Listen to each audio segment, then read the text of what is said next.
Today lunch box serious கம்மன் டோக்லா. இந்த மாதிரி சாஃப்டான கம்மன் டோக்லா எப்படி செய்கிறதுன்னு வாங்க பார்க்கலாம். ஒரு கப் கடலை மாவை நல்லா ஷேவ் பண்ணி எடுத்துக்கலாம்.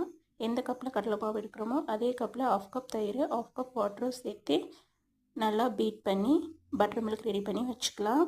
வச்சு வச்ச கடலை மாவு கூட உப்பு மஞ்சத்தூள் ஆட் பண்ணிவிட்டு நம்ம ரெடி பண்ணி வச்ச பட்டர் மில்க்கை ஆட் பண்ணிவிட்டு லம்ஸ் இல்லாமல் நல்லா பீட் பண்ணிக்கலாம். ஒரு கேக்கோட பேட்டர் கன்சிஸ்டன்சிக்கு பீட் பண்ணிவிட்டு ஒரு மூடி போட்டு 10 நிமிஷம் அப்படியே வச்சிடலாம். ஸ்டீமிங்காக இட்லி பாத்திரத்தை தண்ணி ஊற்றி ஸ்டவ்வில் வச்சுட்டு டோக்லாக்கான சுகர் சிரப் ரெடி பண்ணலாம். அதுக்கு ஒரு கடாயில் எண்ணெய், கடுகு, பச்சை மிளகாய், கருவேப்பிலை எல்லாம் போட்டு தாளிச்சிட்டு 2 டேபிள் ஸ்பூன் சுகர் ஆட் பண்ணிவிட்டு ஆஃப் கப் வாட்டர் ஆட் பண்ணிவிட்டு நல்லா மிக்ஸ் பண்ணிக்கலாம்.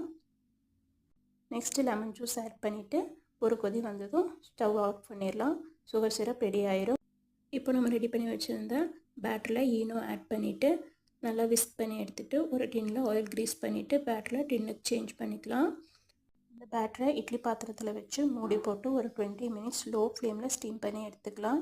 20 மினிட்ஸ்க்கு அப்புறம் ஒரு டூத்பிக் வச்சு செக் பண்ணி பார்த்திங்கன்னா டூத்பிக்கில் ஒட்டாமல் வந்தால் டோக்லா ரெடியான டோக்லாவை ஒரு பிளேட்டில் டீமோல்ட் பண்ணிவிட்டு நம்மளுக்கு எந்த ஷேப்பில் வேணுமோ அந்த ஷேப்பில் கட் பண்ணிவிட்டு நம்ம ரெடி பண்ணி வச்சுருந்த சுகர் சிரப்பை மேலே கோட் பண்ணிவிட்டு சர்வ் பண்ணலாம். அவ்வளோதான், நம்மளோட டோக்லா ரெடி.